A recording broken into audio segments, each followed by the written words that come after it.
नमस्कार। बायोथान अकेडमी के online platform पर आपका हार्दिक स्वागत है। मैं अभिनंदन।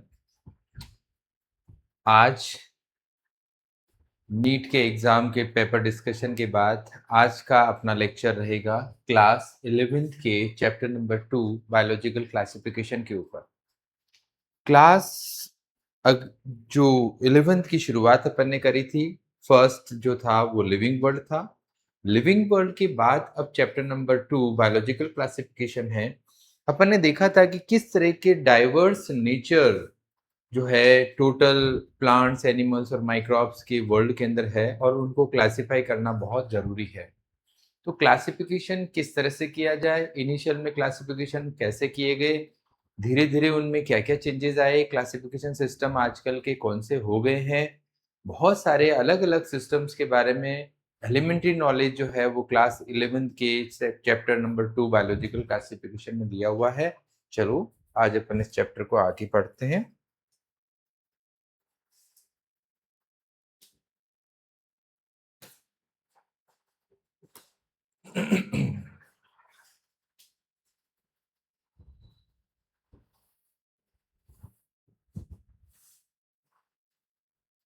ये हो गया सब आपका चैप्टर नंबर 2 बायोलॉजिकल क्लासिफिकेशन।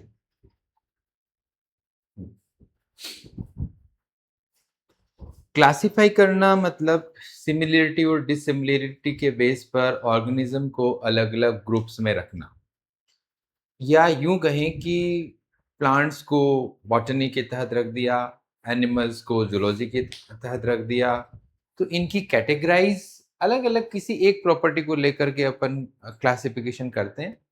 शुरुआत करते हैं अपने बुक के अकॉर्डिंग। यहाँ पर सबसे पहले क्लासिफिकेशन की जो शुरुआत करी थी वो थे अरिस्टोटल। अरस्तु, जिनको हिंदी में अरस्तु कहा जाता है, अरिस्टोटल या अरिस्टो अगर साइलेंट, तो अरस्तु का क्लासिफिकेशन, ये अरस्तु का जो क्लासिफिकेशन सिस्टम था वो सबसे अर्लीस्ट क्लासिफिकेशन सिस्टम अटेम्प्ट था। It was earliest to attempt, जो है इनका अटेम्प्ट रहा। इन्होंने ऑर्गेनिज्म को क्लासिफाई किया किस बेस पर? इन्होंने ऑर्गेनिज्म को क्लासिफाई किया, जैसे प्लांट्स को क्लासिफाई किया to trees, shrubs and herbs. तो प्लांट्स का क्लासिफिकेशन किस किस के बेस पे होगी? ये किया गया ट्रीज, शर्ब्स और हर्ब्स। क्वेश्चन कि अरस्तु के क्लासिफिकेशन सिस्टम में प्लांट्स को किन किन कैटेगरी में रखा गया? Trees, shrubs and herbs. फिर बात करते हैं एनिमल को किन में रखा गया? एनिमल को रखा गया टू ग्रुप्स के अंदर। ऐसे एनिमल जिनके अंदर की रेड ब्लड पाया जाता है और ऐसे एनिमल जिनके अंदर की रेड ब्लड नहीं पाया जाता है। तो with red blood and without red blood. Concept first आता है बायोलॉजिकल क्लासिफिकेशन।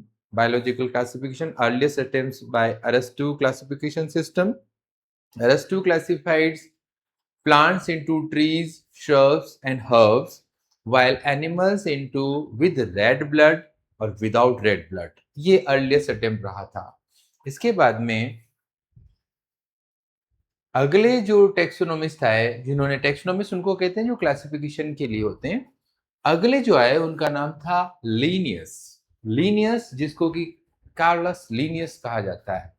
कार्लस लीनियस वो इतने ग्रेट टेक्सोनोमिस्ट रहे हुए हैं कि इन्होंने शुरू शुरू में जो किंगडम क्लासिफिकेशन सिस्टम दिया वो कौन सा था? Two kingdom classification system. Linnaeus के बारे में थोड़ा देख लेते हैं। लीनियस 1758 क्रोनोलॉजी 1758 में ऑर्गेनिज्म को क्लासिफाई किया किनके अंदर? किंगडम प्लांटी और किंगडम एनिमेलिया। एक किंगडम है किंगडम प्लांटी और दूसरा किंगडम है किंगडम एनिमेलिया। आपको सुनने में थोड़ा अजीब लग रहा होगा कि प्लांट को प्लांटी क्यों कह दिया, एनिमल को एनिमेलिया क्यों कह दिया। इसकी वजह है लीनियस ने जितने भी जो नॉमेनक्लेचर या जो टेक्सोनोमी में जो वर्ड्स यूज करे वो सारे के सारे लैटिन के थे। तो ये प्लांट को लैटिन में प्लांटी कहा जाता है, एनिमल को लैटिन में एनिमेलिया कहा जाता है। इसलिए यहाँ पर किंगडम प्लांटी और एनिमेलिया की बात की गई है। इस तरह के kingdom system, two kingdom classification system के कुछ ड्रॉबैक्स थे क्या? हाँ, ड्रॉबैक्स थे। तभी तो आज लेटेस्ट क्लासिफिकेशन सिस्टम अलग है और टू किंगडम क्लासिफिकेशन सिस्टम की बात अपन नहीं करते हैं। तो इनके क्या ड्रॉबैक्स रहे? ड्रॉबैक्स ये रहे, इन्होंने कुछ ब्रॉड तरीके से नहीं सोचा। इन्होंने क्या सोचा? इन्होंने कि बैक्टीरिया जो प्रोकैरियोट्स हैं, साइनोबैक्टीरिया वो जो प्रोकैरियोट्स हैं, इट मींस इन्होंने जो प्रोकैरियोटिक ऑर्गेनिज्म थे और जो यूकैरियोटिक ऑर्गेनिज्म थे, प्रोकैरियोटिक ऑर्गेनिज्म जिसमें बैक्टीरिया, साइनोबैक्टीरिया, यूकैरियोटिक ऑर्गेनिज्म जिसमें कौन आता है? जिसमें आता है फंजाई, मॉसिस, मॉसिस में आ जाएगा ब्रायोफाइट्स, फर्न जो कि टेरिडोफाइट्स हैं, जिम्नोस्पर्म और एंजियोस्पर्म। ये पूरा का पूरा प्लांट किंगडम आ गया और फंजाई भी आ गया इसमें एक तरह से आगे लेटेस्ट में। इन सभी को, इनको किस में रख दिया? इनको सब को रख दिया इंक्लूडेड इनटू प्लांट्स। उन्होंने कहा कि बैक्टीरिया, साइनोबैक्टीरिया, फर्न, मॉस, है ना, फंजाई, जिम्नोस्पर्म, एंजियोस्पर्म सभी कौन है? प्लांट्स हैं। अरे ये तो पॉसिबल नहीं है आज की डेट में। अगर हम सोचे तो कहाँ तो फंजाई है? फंजाई एक heterotrophic organism, plant autotrophic organism, bacteria बिल्कुल माइक्रोस्कोपिक, सब एक साथ में कैसे रख दिए? यही तो इसकी ड्रॉबैक थी। तो इन्होंने इसको किस बेस पे रखा? Based on the cell wall. इन्होंने कहा कि इन सारे ऑर्गेनिज्म में सेल वॉल मिलती है इसलिए प्लांट है। ये बात तो ठीक है कि सेल वॉल मिलती है, लेकिन क्या सेल वॉल सभी में एक जैसी है? ये बात तो क्लियर नहीं थी उस समय। बात करें कि ये they are widely differed in other characteristics. सिर्फ सेल वॉल मिलना ही प्लांट है ना, ये कोई क्लियर इंडिकेशन नहीं है प्लांट के लिए। तो यहां पर ये बहुत बड़ा ड्रॉबैक रहा।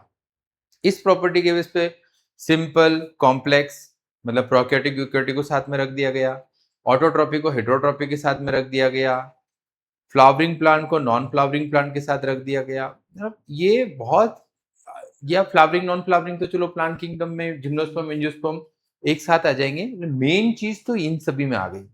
और अगर अपन देखें और क्या रहा नेक्स्ट,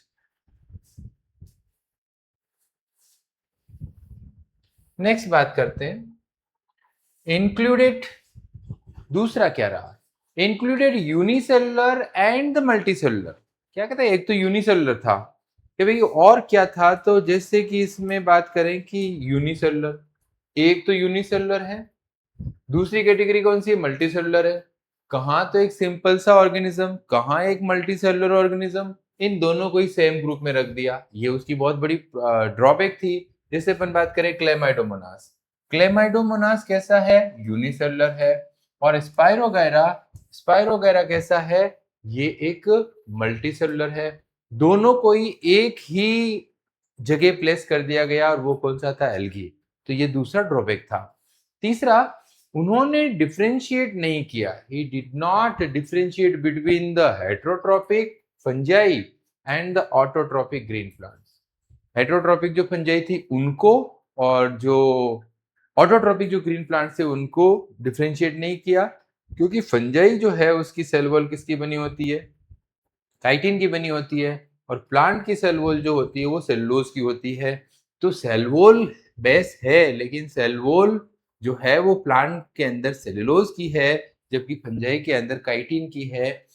फंजाई हेटेरोट्रॉपिक है, प्लांट्स ऑटोट्रॉपिक है। कहाँ यूनिसेलुलर क्लेमाइडोमोनास है, कहाँ मल्टीसेलुलर स्पाइरोगायरा है। इस तरह से इन सभी को एक ही ग्रुप में रखना इस टू किंगडम क्लासिफिकेशन सिस्टम का एक ड्रॉबैक रहा। इसके बाद आगे, तो क्या ये two kingdom system, classification system अभी अप्लीकेबल है? नो, आजकल तो और भी लेटेस्ट आ गए। आप देखेंगे कि उसके बाद में 5 किंगडम क्लासिफिकेशन सिस्टम आया। 5 किंगडम क्लासिफिकेशन सिस्टम ये आर.एच. विटाकर ने आर.एच. विटाकर, अच्छा क्वेश्चन बनता है, 5 किंगडम क्लासिफिकेशन सिस्टम किसने दिया? Proposed by R H. Whittaker in 1969।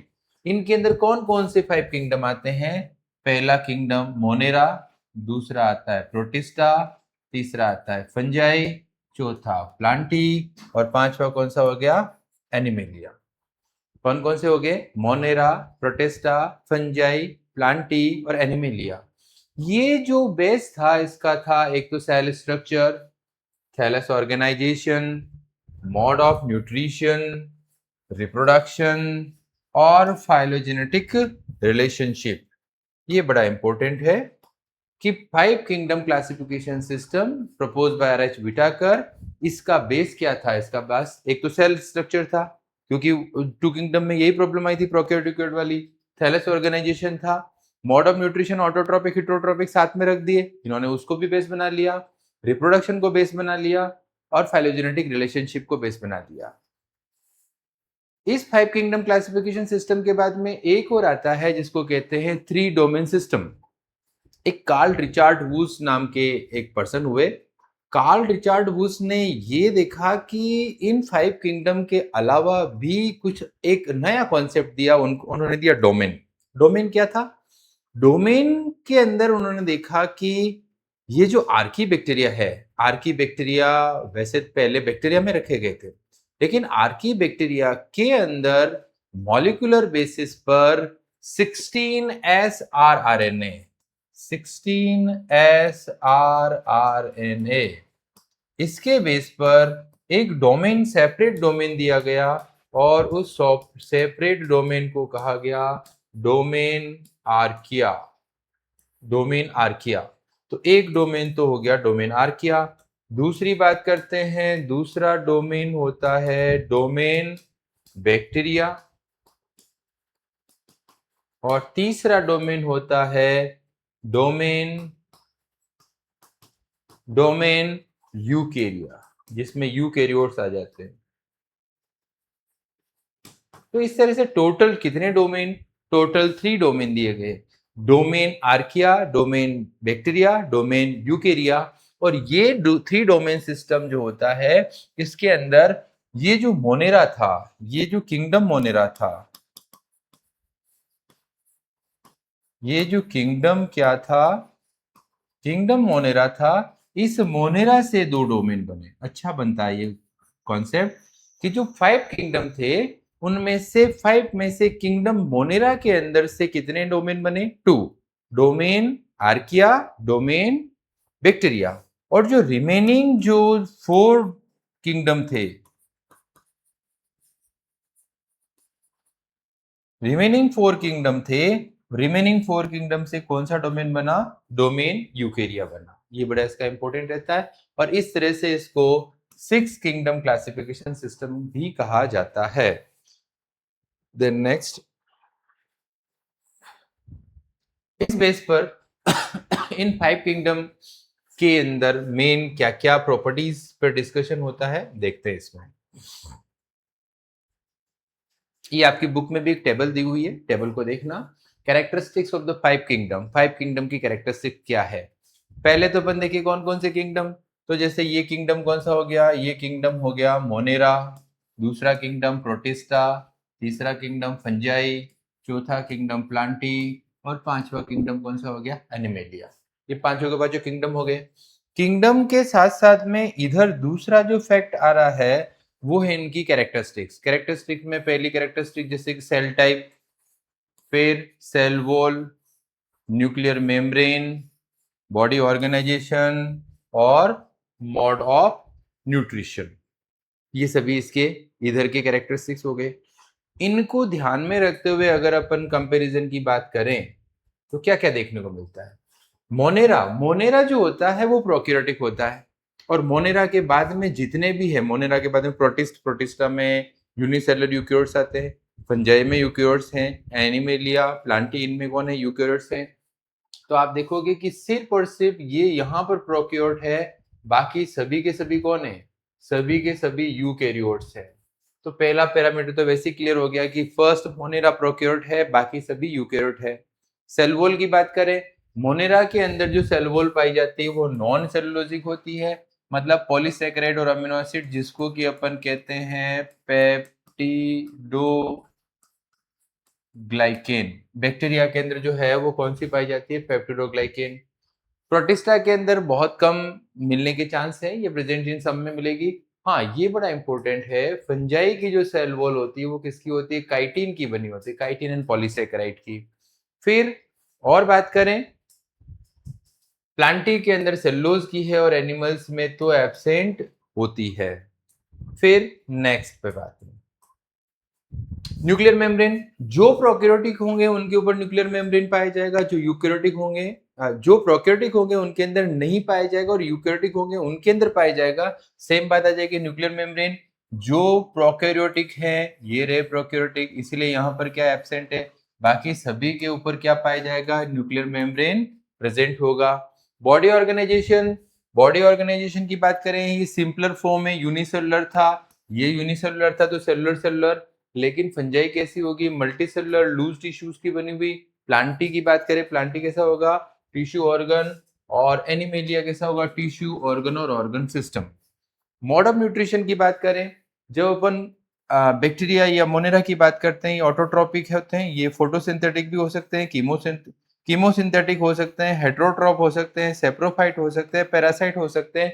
ये सबसे ज्यादा ब्रॉड कैटेगरी इसमें देखने को मिल रही है। जैसे अपन फोटोसिंथेटिक साइनोबैक्टीरिया हो गए, कीमोसिंथेटिक दूसरे जो ग्रीन सल्फर बैक्टीरिया हो गए, heterotrophic most of bacteria heterotrophic होते हैं, सेप्रोफाइटिक पैरासाइटिक उनके अंदर मोड हो गया।